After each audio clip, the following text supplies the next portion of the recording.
Hi, y'all. Hi, everyone. My name is Katrina, and in this episode, we are going to be talking about a topic that many of us wrestle with, whether we realize it or not. And I'm talking about people pleasers. So, shout out to all you people pleasers out there, myself included. If you've ever found yourself saying yes when you want to say no, or you feel like your worth is tied to making everyone around you happy, then this episode is for you today.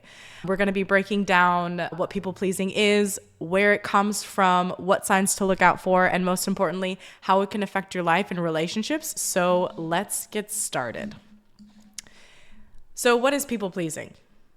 It isn't just about being kind or thoughtful, it's a behavior pattern. We're prioritizing other needs and approval above our own well being, and that's not healthy.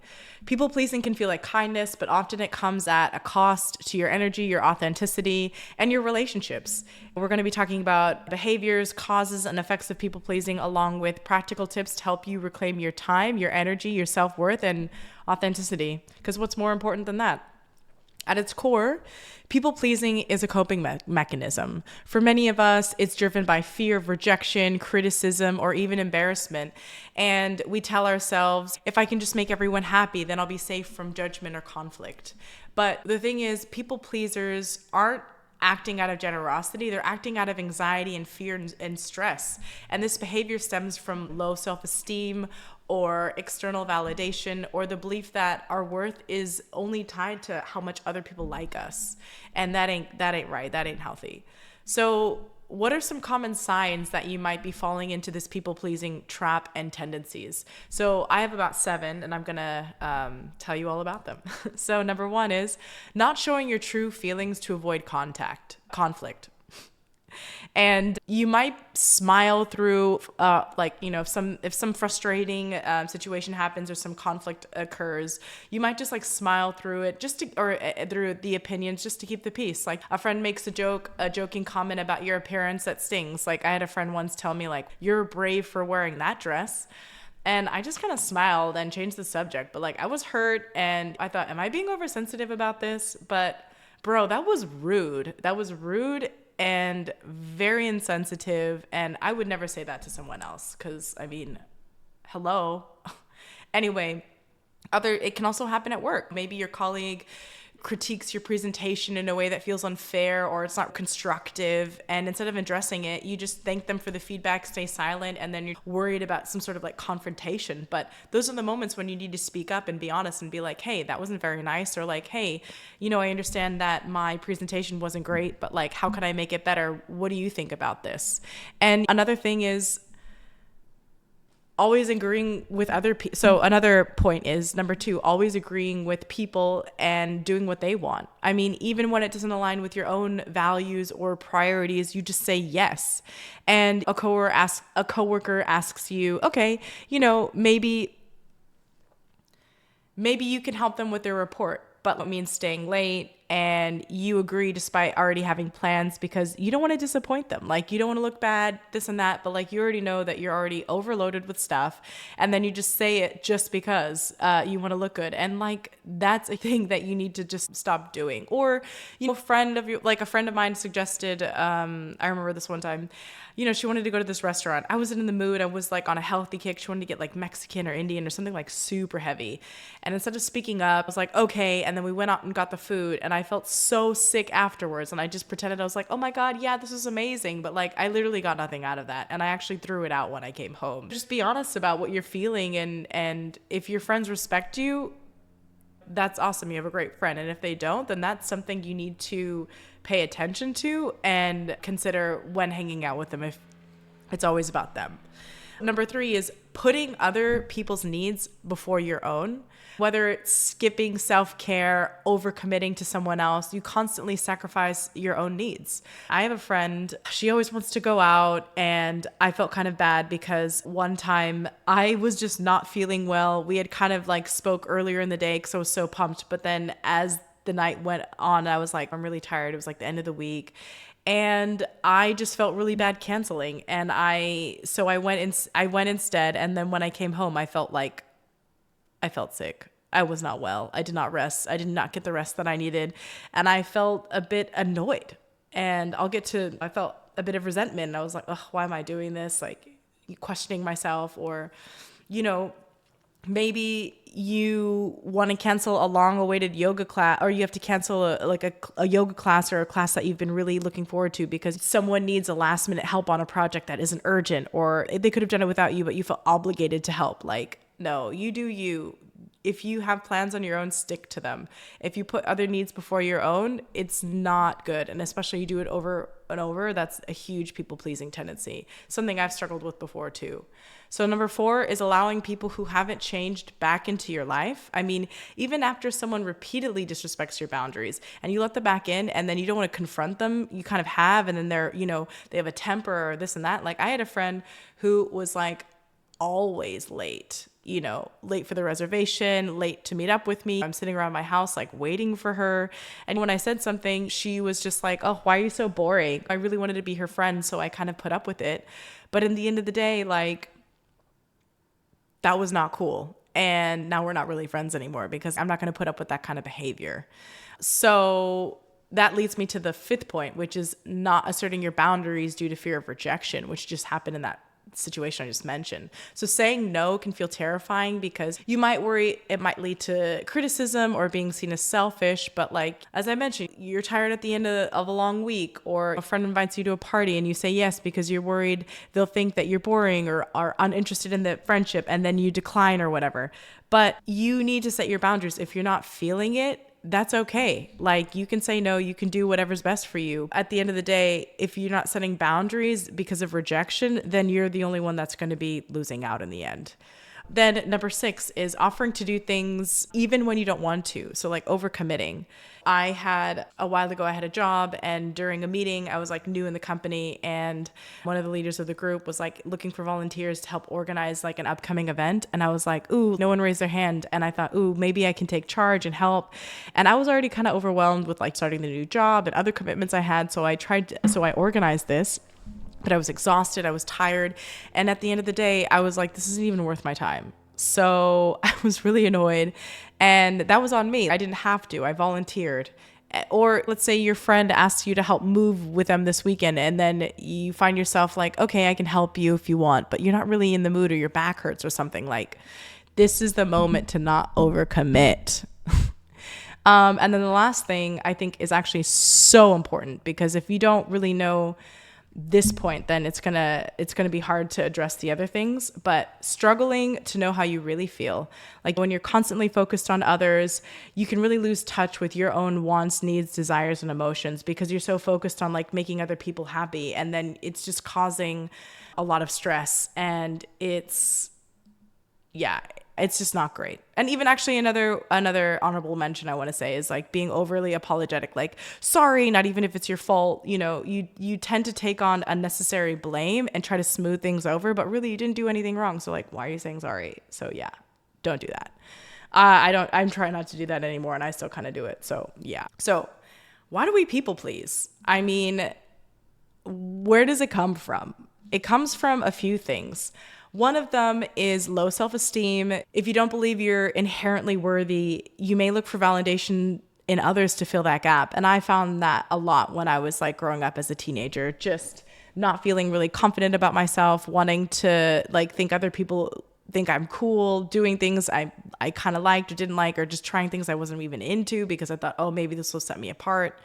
It was not healthy. It was not good. I don't do that anymore. I have much higher self-esteem now through my own self-work and development. But the next point I want to make is fear of rejection. So this fear might stem from past experiences where rejection led to a lot of feeling of pain or abandonment. No one wants to be abandoned.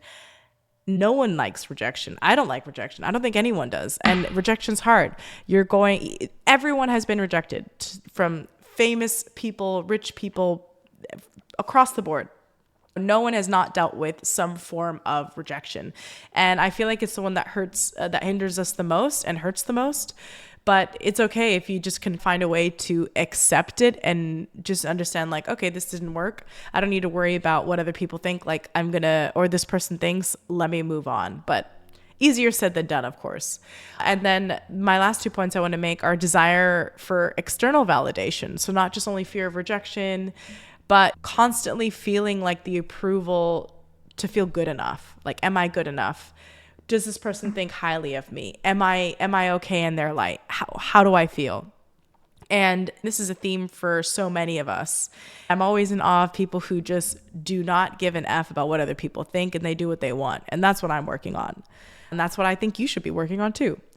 And then the last thing is, belief that your worth depends on other people's opinions, which is similar to external validation. But you've been taught directly, indirectly, that being liked is the most important thing. But really, it's being most authentic to yourself, and just know that no one person is universally liked. You may look up to certain people. That person you look up to may be hated by somebody else. Like, if you can just find a way to accept and love yourself, you will not be worrying about depending on the opinions of others. That being said, in ways with your friends and with work, you do want to be liked, but there is a limit there, and just wanted to mention that. So I've just brought up a lot of things, but what is really the cost of people pleasing? Let's talk about how it impacts on your life. So I've kind of mentioned resentment a bit, but resentment is a huge thing. When you're constantly putting others first, it's easy to feel unappreciated or taken advantage of. And resentment can build over time, and it can really eat at you. And if you're not being honest or speaking your truth, it'll just be rotting within yourself. And that is not healthy. Another thing that happens is burnout. So overcommitting and ignoring your own needs can lead to physical and emotional exhaustion. And I've struggled with that, with overcommitting to work, or even overcommitting in my social calendar. Like, this year, I feel like is the first time in a long time where I've just been really just doing me and not really trying to do too much social stuff. Like, I've been out, I've done so many things in my life. Like, I'm just trying to focus on how I can feel healthier and wake up feeling good every day without burning myself out by overcommitments. Also, unsatisfying relationships. When you're always prioritizing others, your relationships might feel one-sided or unbalanced. If you're always doing something for your friend or your partner or your parents, is it always going one way? Are they meeting you halfway? Are you feeling any of the emotions that I've mentioned of resentment and burnout and, feeling unsatisfied because, you're doing too much for someone and you don't really feel like they're meeting you at where you need to be. So start to realize that, start to pay attention to those things, because those are really important. Also, frustrated friends or partners. Believe it or not, people pleasing can frustrate the closest to you because it creates a lack of authenticity. And, you're just so afraid to tell people how you're feeling or thinking or being. And your friends and your partner, they should really be seeing the real you, the most authentic you. And if you're not being honest with them, they're going to notice. It could create, an elephant in the room where they're, and you're growing apart because you're not being honest. Or maybe they might be feeling something because they're not communicating well with you. And the last and most important thing I would say that comes at a cost is like the stress and anxiety. Constantly worrying about other people's opinions can really feel you emotionally, mentally drained. I mean, I think that's why I even wanted to put this together, because there's a huge stress and anxiety worrying about what other people think and showing up for them. But I'm tired. I don't want to be stressed. I don't want to wake up anxious worrying about what other people think of me. I mean, like, they're not paying my bills. How are excuse me. They are not paying my bills. They are not, living my life day to day. They don't fully understand all the things that I've gone through, whatever triggers and my traumas are. And at the end of the day, like, I don't have any more time to be worrying about other people's opinions anymore and being drained from it. It's exhausting, and I don't want this for you either. So how do we break free from people-pleasing tendencies? Here's some tips. These are some things that I've done, which have been really helping me. The first one is practice self-awareness. So the first step is just recognizing and addressing people-pleasing. Ask yourself, am I doing this because I want to or because I feel like I have to? Let that sit. Let me repeat that again. Am I doing this because I want to or because I feel like I have to? Now, that is a major question that you need to be asking yourself, because I feel like that was the one question that really got me going when I wanted to go out or, go to this event for networking. Like, that's just something to sit with. Number 2, set boundaries. Learn to say no without feeling guilt. Start small, maybe one commitment a week, and build from there. I've really had trouble with this one for a long time in my life. And I can honestly say it wasn't until this year that I really felt like I was actually aware of it and I actually started saying no. Long story short, I'll probably talk about it in another episode, but I was living abroad for a while. I just moved back from London about a year ago, last December. And I was going out a lot to meet friends, to network, to kind of build, new groups. A lot of people moved away. I moved back to Los Angeles, where I'm from. And like for 6 months, I was really putting myself out there. And then I just realized, like, you know what? I can't commit anymore to so many things at once. Like I'm tired. This isn't really serving me. Like, what do I really want? So I set some boundaries there. And now I do see friends, but I feel like I see them when I'm in the right mood, when I'm in the right headspace, and it makes me feel much more authentic and better in general.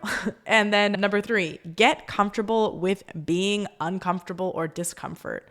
So saying no and disagreeing might feel uncomfortable, definitely at first, but it's a necessary part of reclaiming your authenticity. This is not about being liked. This is about getting used to things that feel good for you and not focusing on things that make people feel bad so that others can look or feel good. It's about sticking up for yourself and saying, I'm not putting up with this behavior anymore. I don't want this. I had a bad breakup a while ago. And for the first time in my life, I looked at myself and I was like, I do not ever want to be treated like this ever again. I don't want this to happen to me again. And I worked on myself and started standing up for myself more, doing my journaling, my inner work. And, I would say like 6 months later, I went out with a friend and we were out in public at some party. And she was dating some idiot and he was being quite rude to her. And I was just saying, like, why are you putting up with this? You deserve better, blah, blah, blah. I was trying to like support her. And she straight up yelled at me in front of a bunch of people. And I was so shocked. I was like, oh my God, I can't believe that I'm being treated like this. And especially by a close friend. I was just like, my partner would be disrespectful to me and this and that. And I was like, absolutely not. So I told her straight up, I was like, how dare you speak to me like this? I'm not putting up with this. I'm just trying to be there and support you. And I was like, I'm leaving. I'm done. So I left the party. And when I left, I cried my eyes out for like, I don't know, a while. And, it was in like an afternoon kind of party. So I cried all day or not all day. That's quite dramatic, but it was very emotional for me. I was very uncomfortable. And it was so new to be doing that and putting my foot down. But at the end of the day, she contacted me later. She was trying to contact me all day, but I gave some space because I was like, I'm not going to just pick up the phone and be like, oh, it's okay. Cause it was not okay. And now I have never been treated like disrespectfully ever again because I don't put up with that stuff and neither should you. So the other point I want to make, the last couple points before I wrap up, is focus on your own self-worth. Remind yourself that your value is not tied to how much you can do for others. You are the only one in your life that gives yourself any value. No one can take that away from you unless you let them. So let that sink in. Only you can provide your own self-worth and value. And remember that. The last thing is be upfront about your needs and feelings. People who truly care about you will respect your honesty. And there are so many times when I felt like I told white lies about just didn't want to do something. And I was like, oh, I'm sorry, I'm busy. Or da, da, da. But like, I now just say the truth. If I've had a really long day, I can't meet up, or traffic's really bad, or blah, blah, blah. Like, obviously I do not like canceling last minute, but I had a friend who was visiting from Paris a few months ago and she really wanted to meet up, but the day she wanted to meet or was like trying to text me, we didn't had any plans yet, but we were working on them. And she wanted to meet that day, but I was like, I'm exhausted. Like I'm laying on my couch. I've had no time to relax. I would love to see you, but can we meet tomorrow or the next day? I really just can't today. And she was like, oh, okay, no worries. I totally understand. And I was kind of worried about anticipating a reaction or whatever. But then at the end, I was like, I don't care. I'm doing what I need to do for myself. And she was cool. We hung out. It was great. And I was honest and she accepted that. And that's why she's a good friend. So just remember to always communicate how you're feeling. And if you're not sure how you feel, let yourself sit with that and then share that with your friend or person or boss, colleague, parent, whatever. But yeah, remember, it's not a you problem, it's a them problem. So just to wrap up and have some closing thoughts, people pleasing is not something you're going to fix overnight.